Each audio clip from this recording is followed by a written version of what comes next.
Então, disse Jesus a seus discípulos: se alguém quer vir após mim, a si mesmo se negue, tome a sua cruz e siga-me.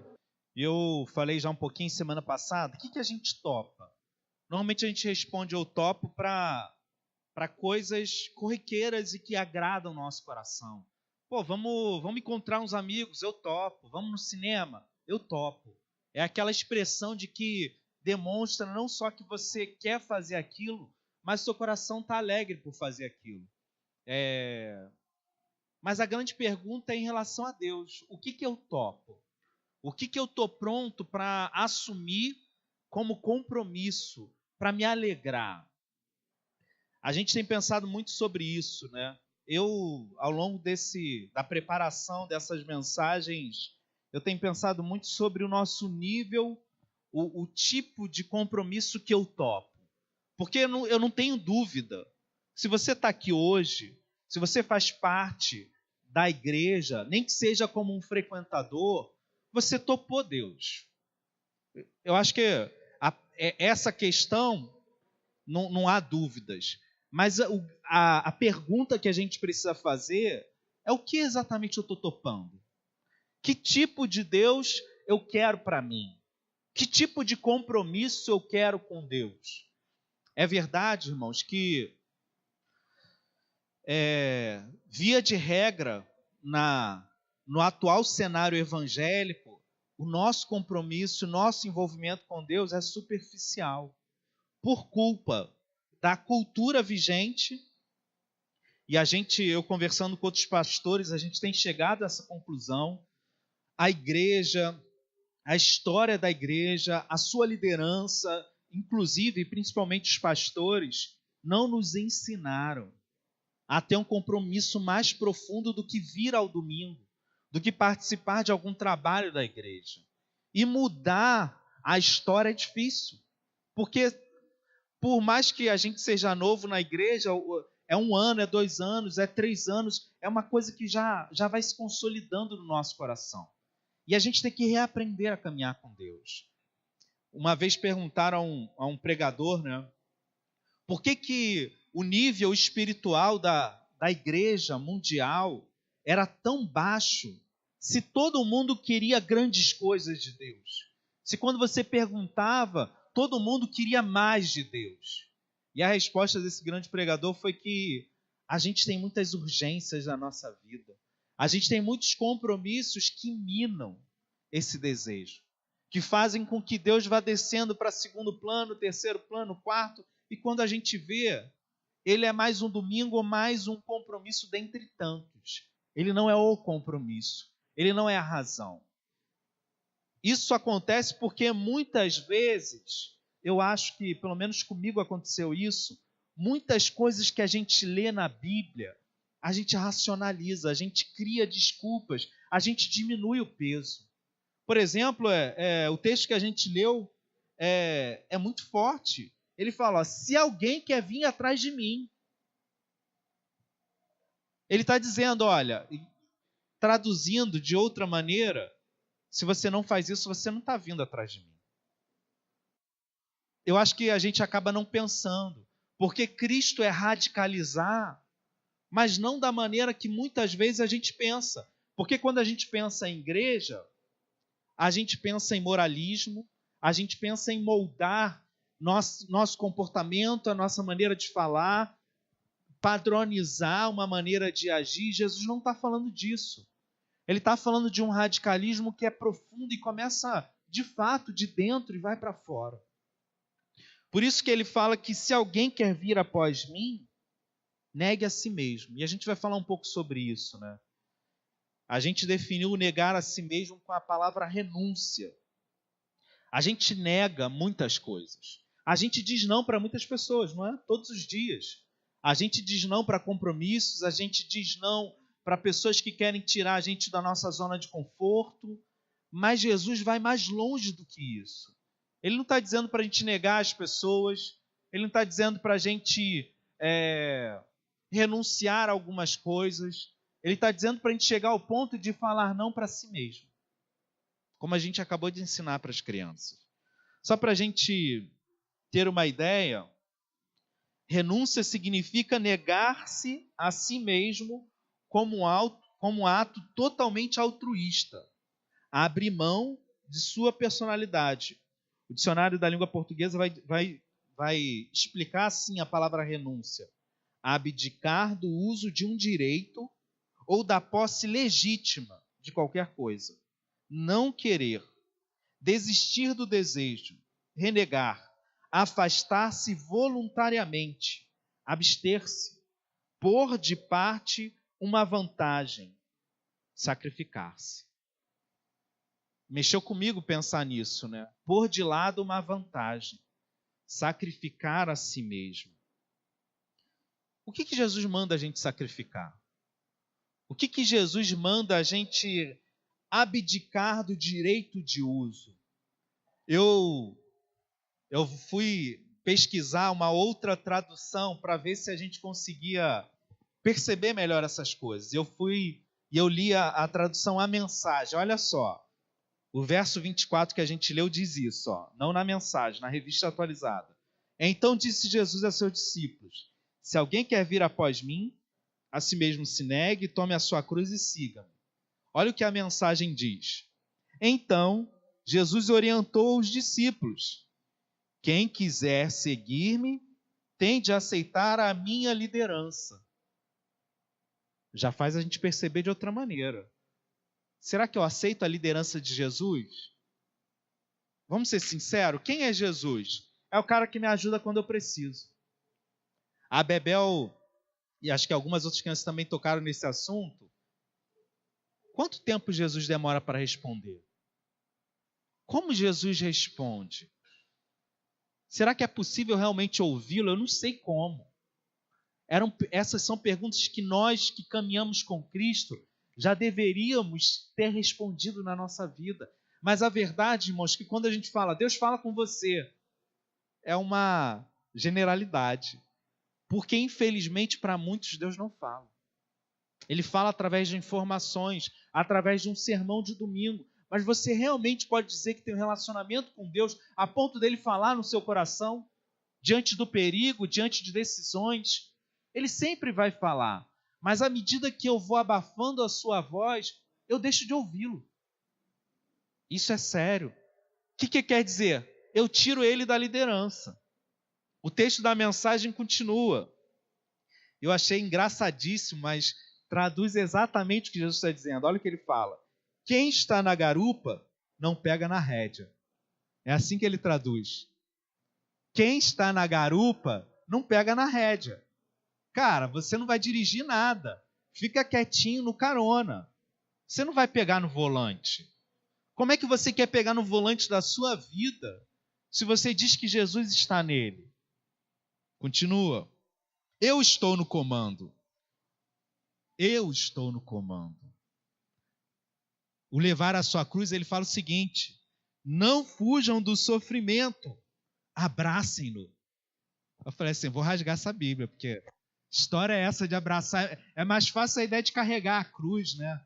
Aí a gente inventa que carregar a cruz é as dificuldades que a gente tem na vida, são os problemas que a gente enfrenta. Jesus está dizendo, olha, não fuja do sofrimento, abraça ele, carrega a sua cruz. Mas isso é assunto para a semana que vem, mas eu só estou trabalhando essas coisas. Sigam-me e eu mostrarei a vocês como agir. Sigam-me e eu mostrarei a vocês como agir. Vamos pensar um pouco sobre essa ideia de renunciar. Eu achei muito legal o contexto que a gente já trabalhou semana passada, mas eu queria revisitar. Então, abra a sua Bíblia, se você fechou, em Mateus 16. Tem 3 textos que estão diretamente ligados ao que a gente leu, e eu vou ser bem breve, por isso eu peço a sua atenção total. O primeiro texto está lá de 13, Mateus 16, de 13 a 20, que é a confissão de Pedro. Jesus pergunta assim, o que as pessoas estão dizendo que eu sou? Ah, você é Elias, você é João Batista que voltou, você é um grande profeta. E Jesus fala, mas vocês estão andando comigo. Prestem atenção aqui, eu quero que vocês Foquem nisso. Vocês estão andando comigo. O que vocês dizem? Vocês devem saber a resposta. E aí, o que Jesus responde? O que Pedro responde? Tu és o Cristo, o Filho de Deus. E Jesus fala, bem-aventurado. Porque não foi a carne nem sangue que te revelou isso, mas o Espírito de Deus. E aí o próximo texto diz o seguinte, desde esse tempo, começou Jesus Cristo a mostrar, ou seja, tem uma conexão.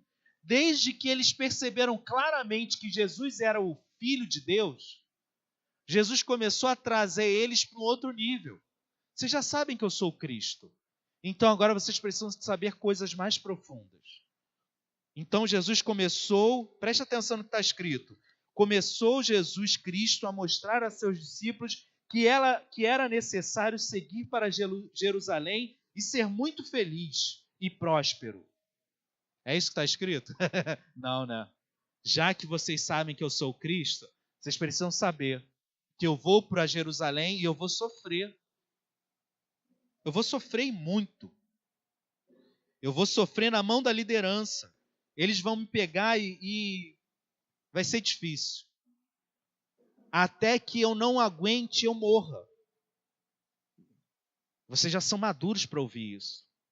E aí o que Pedro fala? Não, Pedro chama Jesus para o canto. Jesus, para de falar isso. Tem pena de você mesmo. Confissão positiva. Declara, toma posse da bênção, irmão. A gente vai vencer essas coisas. Não se entrega, não. Em outras palavras, Pedro está dizendo isso. Por quê? Porque o nosso coração humano diz isso. A gente não pode se entregar ao sofrimento, a gente tem que vencer. A gente tem que passar por cima, Deus vai dar vitória, Ele vai abençoar. A gente tem que acreditar nisso. E aí eu quero que você perceba a conexão. Então, depois disso, depois de os discípulos chegarem ao ponto de declarar que entendem que Jesus era o Filho de Deus, era o próprio Deus, depois de Jesus confrontar eles com uma verdade mais séria e profunda, dizendo que ele teria que sofrer, então ele precisa e ver a reação deles. Jesus fala, olha só, vocês não estão entendendo. O caminho do mundo é a procura do conforto para si mesmo. Esse é o evangelho natural do homem pecador. Tem compaixão de ti. Normalmente a gente pensa máxima satisfação e mínimo sofrimento. Quem é que não quer isso? Jesus fala, olha, não. Vocês estão pensando assim ainda? Então eu tenho que dizer uma coisa para vocês. Se vocês querem ser meus discípulos, e ele está falando para discípulos, não para a multidão. Lembra que eu falei que eu vou lá para Jerusalém? Se vocês querem vir atrás de mim, é um contexto. As coisas são ligadas. Eu vou sofrer e morrer. Vocês querem vir? Vocês estão prontos? Então vocês têm que negar a si mesmo. Carregar a cruz de vocês também. A cruz, a gente vai ver semana que vem, era um instrumento de morte do governo. Era como se Jesus falasse, ó, transportando a gente para outras sociedades, pega a sua cadeira elétrica, porque você vai morrer. Vem. Depois disso você vem e me segue. As coisas são mais sérias. E eu fiquei pensando muito sobre essa proposta. Desde esse tempo, Jesus começou a mudar o seu discurso. Então, ele confronta os seus discípulos com a verdade do reino. Eu topo renunciar. Será que eu topo? Se alguém quer ser meu seguidor, negue-se a si mesmo. O que quer dizer negar a si mesmo? Agora a gente tem que parar para pensar nisso. Ou melhor, eu vou fazer outra pergunta. E eu quero ouvir vocês, não é pergunta retórica, não. O que significa alguém ser cristão? Digam-me.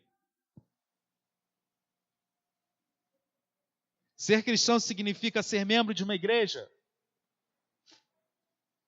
Samuel falou que é quando você conhece Deus e segue Ele. É uma boa definição. Daniel Lira tem outro? Fala aí, Daniel. Ser um mini Cristo, ser como se Cristo estivesse na sua em suas palavras e nas suas ações. Ser cristão não é ser membro da igreja, não é deixar de falar palavrão e mudar as suas atitudes externas, se vestir e falar de determinada maneira. Não é ter informações sobre a Bíblia na ponta da língua. Pode ser essas coisas também, mas não é só isso. Ser cristão é alguém que renunciou a si mesmo e recebeu a Cristo como Senhor da sua vida. Isso é muito sério. É impossível pertencer a Cristo e viver para agradar a si mesmo. E aí, assim, irmãos, eu não quero chover no molhado. A minha maior crise como pastor é que esse momento aqui seja mais um momento daqueles que, legal, você pega tudo que você ouviu, bota na gaveta, fecha e espera o próximo domingo. Eu acho que esse momento precisa ser o momento de epifania, de Deus estar aqui falando ao nosso coração e me levar a mudar coisas. Eu não vou mudar tudo na minha vida, é óbvio que essa renúncia é progressiva e ela acontece à medida que eu caminho com Cristo, mas algo seriamente, profundamente precisa mudar na nossa vida. Eu não sei o quanto isso incomoda você, mas me incomoda demais. Mas cada vez, irmãos, Deus tem se revelado ao meu coração e tem mudado.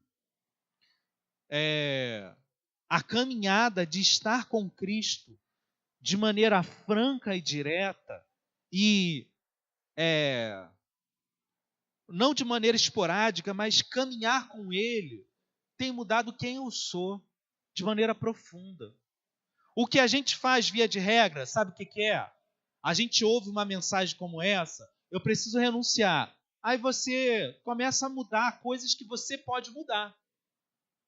Você vai dar um dinheiro para um mendigo que está pedindo na rua. Você vai ser um pouquinho mais paciente com as pessoas da sua casa. Você vai para o seu trabalho e, de repente, entregar o folheto, o convite ou falar de Jesus para alguém. E daqui a 2 semanas você já esqueceu e regride. Porque a grande sacada não é o que você pode fazer, mas é o que Cristo pode fazer na sua vida. E aí, quando eu percebo isso, qual é a minha parte? Me esforçar por seguir a Jesus, por estar na presença dEle e desejar que as coisas que eu vivo estejam entregues a Ele. Eu acho que a gente passa por momentos. A gente se converte, todo mundo teve essa experiência da conversão ser uma vida intensa com Deus, só que a gente vai afrouxando os compromissos. A gente vai começando a seguir Jesus de longe. E cada palavra que a gente lê na Bíblia começa a ter menos força para mim. Eu estava lendo, por exemplo, o texto que a gente leu, Lucas 14, verso 27, diz assim: qualquer que não toma a sua cruz e vier após mim, não pode ser meu discípulo. Cara, Jesus está dizendo, se eu não estou tomando a minha cruz, a gente vai saber semana que vem exatamente o que significa isso. Ele está dizendo, eu não posso ser. Eu estou fora, estou arriscado. No Sermão do Monte, Jesus vai falar assim, olha, sede perfeitos como perfeito é o vosso Pai que está nos céus. E ele vai falar, se a vossa justiça não excederem muito a justiça dos fariseus e escribas, vocês não podem entrar no reino. Jesus não está brincando, não está sendo subjetivo, ele não está jogando conversa fora, ele está falando, cara, se você não acordar, você não está no reino. O que significa excederem muito a justiça dos escribas e fariseus? O que os escribas e fariseus faziam? Eles tinham o seu código, eles tinham limitações para seguir a Deus. Quando Jesus os confronta a ir além, eles falam não. Eles olham para os outros e se acham melhor. Eles nivelam as pessoas a partir do que as pessoas podem fazer externamente, a partir de rituais. É tudo que a gente faz o tempo todo. A justiça de Deus excede essas coisas, porque ela perdoa, porque ela te leva a um nível de perdão, de bondade, de caminhada com Deus, que é além da nossa capacidade. Mateus 10:33 diz assim: aquele que me negar diante dos homens, também eu o negarei diante do meu Pai, que está nos céus. Olha só que sério. Se você não entra em crise com frases dessa, eu desisto. Porque a gente, sabe o que a gente faz, irmãos? Deixa eu ficar em pé porque eu não consigo falar essas coisas sentados. A gente ouve assim, quem me negar diante dos homens, eu também o negarei diante do meu Pai que está no céu. E eu vejo quantas vezes eu acabei fazendo isso. Pastor, o que você está querendo dizer? Está todo mundo perdido. Eu, inclusive. Jesus fala que o caminho é estreito. Ele fala que a porta é apertada, o caminho é apertado, não é para qualquer um. Exige um outro nível de compromisso. Eu quero primeiro sim te colocar em crise, sabe por quê? Porque os primeiros apóstolos, os primeiros discípulos, os apóstolos, os primeiros discípulos, eles entendiam que crer em Cristo era sim uma esperança futura. Acontecia para eu ter certeza do céu. Isso tudo a gente crê. Eu vou para o céu. Eu creio em Jesus, Ele mudou a minha vida. Mas não só isso, eles entendiam que o reino chegou. O reino chegou. O reino foi inaugurado. Então eu preciso vivê-lo agora. Essa expectativa, essa certeza de que o mundo se encontra perdido, sem justiça, e que eu preciso gritar, que eu preciso ser a voz de Deus, precisa se revelar na minha vida. E aí eu começo a agir, isso me leva à mudança.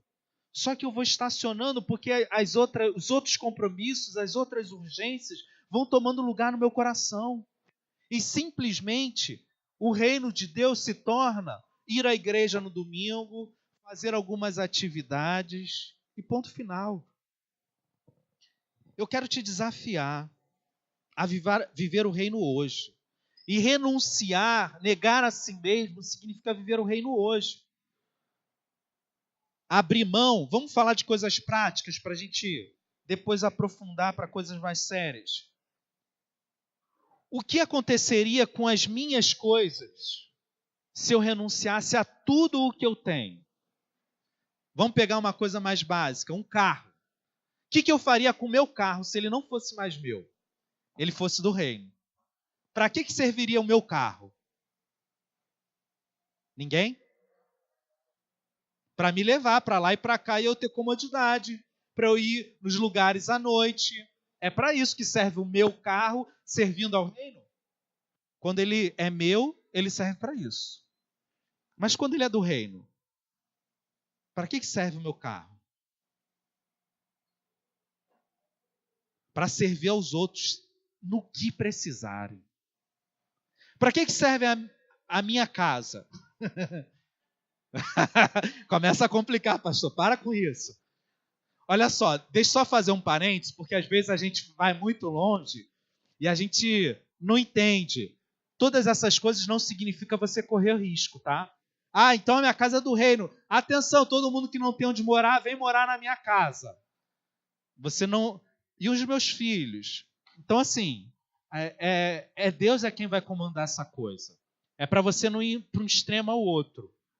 Deus é quem vai te dirigir como você vai usar, porque é do reino. Não é do mundo, é do reino. E Deus vai te preservar, mas é Deus. Não é a minha autopreservação que entra em jogo. O meu dinheiro, por exemplo. Meu dinheiro serve para quê? Percebe como é difícil viver o reino? E se eu vou levar a sério o reino, eu preciso lidar com esses confrontos, eu não posso deixar ele de lado. O meu dinheiro vai ser para financiar o reino de Deus.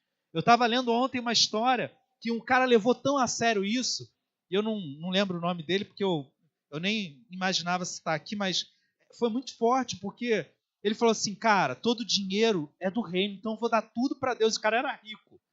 Mas ele ia casar, ele falou assim, vou separar uns 10 mil para minha esposa na poupança. Bom, tá bom, né? O cara não é tão louco assim. Mas a esposa dele falou assim: olha só, Jesus falou que a gente tinha que renunciar só a algumas coisas. A esposa perguntou para ele: não, a tudo. Então, que tal se a gente entrar no casamento sem dívidas? Vamos entregar isso para Deus. Entregaram tudo para Deus, investindo em missões. E tem milhares de histórias assim. Eu estou indo lá para a ponta para te dar a crise, mas eu quero explicar que você não precisa começar lá na ponta. Você começa com uma oferta de missões.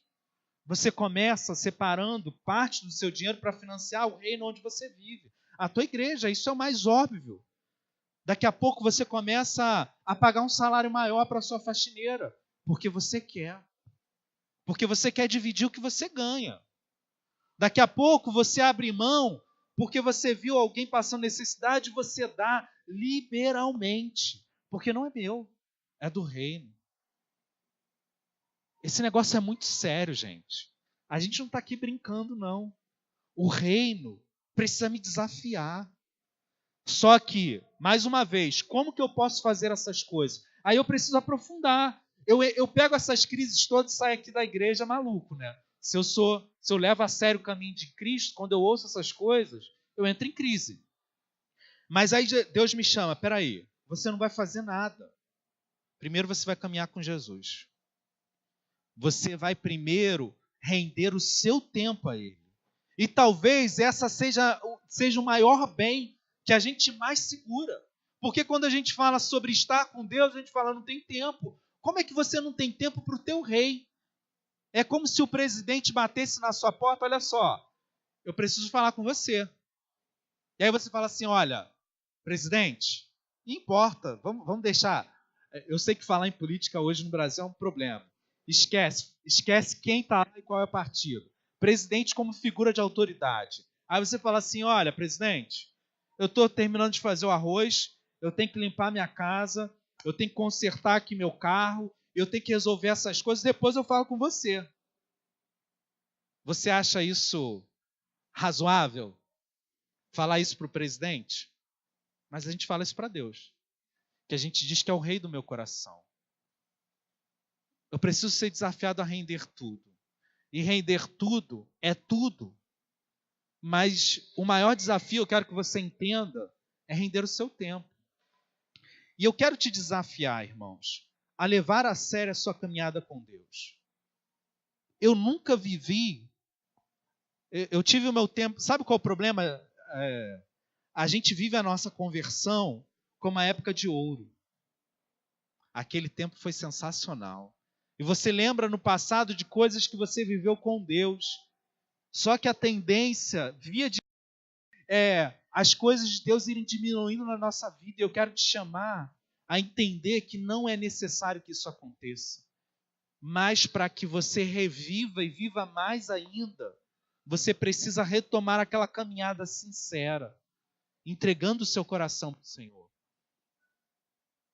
Coisas básicas que a gente ouve e sabe, mas é o levar a sério.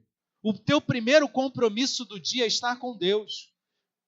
5 minutos que seja. Ah, pastor, já acordo atrasada. Acorda mais cedo. Pastor, já acordo cheio de sono, como que eu vou acordar mais cedo? Dorme mais cedo. A gente no centro. Quando eu falo não tenho tempo para Deus, eu estou dizendo, eu não quero reestruturar minhas prioridades. Eu vou mexer com Ele. Eu vou começar a cortar Deus. Cortar as asinhas de Deus, né? Está muito assanhadinho, mandando fazer muita coisa. Então você vai calando a voz dele. Eu quero renunciar. Eu acho que serve como testemunho, irmãos. Eu acho que eu nunca vivi um momento tão intenso com Deus. De ver Deus me usando para tantas coisas sérias, de mover outras vidas. Como eu tenho visto essa caminhada do discipulado, do tempo com Deus ser precioso e prioridade para mim, o quanto Deus vai somando e você não percebe, você ainda se acha indigno, você ainda se acha pequeno, você ainda acha que não merece. Acho que serve como testemunho, Essa semana a gente teve o retiro de pastores e Deus tem feito muitas coisas. Só pela graça de Deus mesmo, irmãos, eu faço parte da coordenação. São 3 pastores mais eu. E foram 19 pastores. E você ouve testemunhos assim, de pessoas que cuidam de pessoas, que são os pastores, destruídos, com as suas famílias arrebentadas. Gente que fala assim, eu não suporto acordar no domingo. O domingo para mim é o pior dia, porque eu sei que vai começar tudo de novo, enfrentar tudo de novo. A guerra que acontece, a disputa, porque a gente vem para a igreja muitas vezes desejando coisas, com expectativas não de quem renunciou tudo, mas como quem tem direito a ouvir, a desejar, a querer, a mandar. E só para encerrar essa parte, foi sensacional terminar o retiro, vendo eles chorando e restaurados, prontos para uma nova caminhada. E ver que eu fiz parte disso. Não porque eu sou melhor do que eles, mas porque Deus tem feito uma obra na minha vida. Como eu vejo hoje, irmãos, que Deus tem feito obra na vida de muitas pessoas na igreja. Eu fico encantado em abrir o aplicativo da Bíblia e ver que um monte de gente está lendo a Bíblia. Isso já é muita coisa. Ainda não é tudo, mas é muita coisa. Porque a gente está começando a ter contato com a palavra de Deus. Mas eu sonho mais. Eu sonho mais, uma renúncia mais poderosa. E eu quero te desafiar para a gente encerrar, a entender que a tua primeira renúncia é com tempo. Se você não tem tempo para Deus, nada disso vai importar para você. Se você não está disposto a arrumar a sua vida para ter tempo para Deus, ter tempo para o básico mesmo, ler a tua Bíblia, conversar com Ele, ouvi-lo. Faça isso ser real na sua vida, ouvir Deus falar com você, porque Ele fala. Eu quero que esse seja o seu primeiro desafio da semana. Separe tempo para estar com Deus. O segundo desafio, ao longo de cada dia que a gente vai viver, renuncie a alguma coisa. Aí é o homem natural agindo junto com Deus. Você ainda não tem pode não ter ainda um contato profundo com Deus, mas você vai deixar Deus te guiar a coisas que você pode abrir mão. Pode ser o tempo para ouvir aquele colega chatíssimo do trabalho. Pode ser o tempo e o esforço para varrer a calçada da sua vizinha. Pode ser ajudar alguém a pagar uma conta, abrindo mão de uma saída ou um conforto seu. Pode ser, sei lá, um tempo que você estaria se divertindo, você vai abrir para estar com Deus um tempo mais prolongado. Eu não sei. Mas que cada dia você fale, não, eu abri mão disso. Que seja palpável, que seja real. E por trás disso tudo você estar com Deus.